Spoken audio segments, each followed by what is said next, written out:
Hi BookTube. I first want to apologize for my voice right now. I'm just getting over a cold, so I'm still kind of a little stuffy and scratchy and stuff, but I wanted to get these videos filmed while I'm still feeling good. Yeah, so this is going to be my worst books of 2018, one of my favorite videos to make, one of my favorite videos to watch. I love just like ranting on books. Disclaimer, because I always get comments about this. These books weren't necessarily published in 2018, but they were books I read in 2018. And these were also books that I read cover to cover and did not DNF. I didn't include any books that I sat down and just couldn't finish reading. First one I'm going to talk about is Night Film by Marisha Pessl. I actually made a whole video about this, so I'll link that down below. But in case you don't want to watch that and just want to watch this, let me just go quickly over it. This is a wannabe mystery/detective novel about a journalist who's obsessed with the daughter of a noir film director. Where do I begin? This book was a failure on all fronts. From writing, to characters, to atmosphere. There are issues with racism, sexism, and transphobia. She didn't trust her readers to pick on metaphors and references. She like blatantly told you what the metaphor meant and what the references were. Not to mention the whole italics thing, which is just like, seriously, chick, like, where did you learn to write? I did a whole video extolling the problems with this book, and to prevent another long rant, because I will, I'm just going to link it down below. Next up is God Says No by James Hannaham. This is about a man wrestling with his homosexuality and his faith as a Christian, which really intrigued me, but ultimately left me disappointed. I thought this would be about reconciliation between personal faith and sexuality, but instead Hannaham just perpetuated stereotypes of the godless homosexual and the repressed evangelical Christian.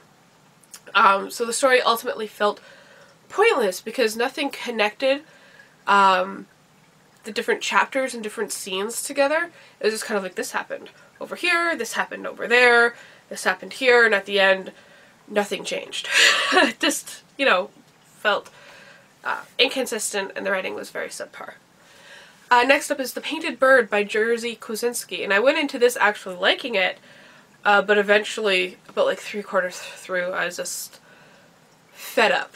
I have a whole slate of reasons that I'm not going to go too much into depth here, because I plan on doing another video about this book.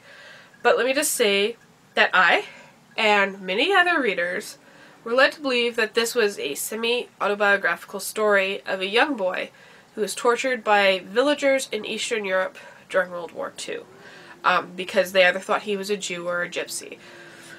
That's until I did a bit of research, because certain things were happening. I'm like, I don't remember reading about that in all my studies in World War II history. Is this real? Is this something that was skipped over? Turns out it's not real. I found out that Kosinski might not even have written this book, and that nothing in it is actually true. His experiences are completely different. That'd be okay. I'd be able to, you know, look over that if the story was better, but the story just ends up being really repetitive. If it didn't tell outright lies about historical events masquerading to be true, and there was no point to any of it.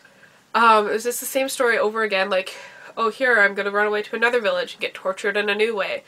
So it's basically like torture porn, but it's not even good torture porn because it's just the same stuff over and over again. Lastly, a BookTube babe. It's the story of an agoraphobic woman who's convinced her neighbor murders his wife. You know, watching The Neighbors all the time. And I knew it was going to be bad when immediately there was an issue with grammar and word usage. She writes, and I have a direct quote here, "I could scarcely prize, P-R-I-Z-E, myself from the sheets."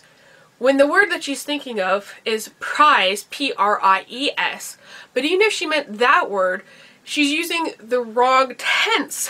It should be, "I could scarcely pry myself from the sheets," because she's writing in that tense. So like, first of all, you got your tense wrong, you got the word wrong. Okay, this is the kind of writing that I'm dealing with. I rolled my eyes. I'm like, this is a thriller. I gotta stick with it. Then there were like subtly racist things going on. She described a black man's hair as like a scrub. I was just like, I'm like, that doesn't sound right. And I was like, am I just making this up? Is this disturbing me, or is this a real thing? And it is. It's a racist term to describe a black person's hair as a scrub. Or she forced body image issues onto her young daughter that had no impact on the story whatsoever. So like, why are you talking about eating candy when she should be eating Chinese food? I'm like, so like, I just gotta calm down because it's just so frustrating. And if it has no impact whatsoever on the story, why even bother including that? Like, her editor, I think it's not just the problem with the author, it's also a problem with the editor not catching these things. And all these issues were in the first 50 pages, and the only reason I read it was because it was the only book I had with me, and I was just like, yeah, I just should have picked it down and like watched Netflix or something, but I wasted my time. Alas. Don't waste your time with it. So that's it. Those are my worst books of 2018. Let me know what the worst book of 2018 you read was, and thank you for watching.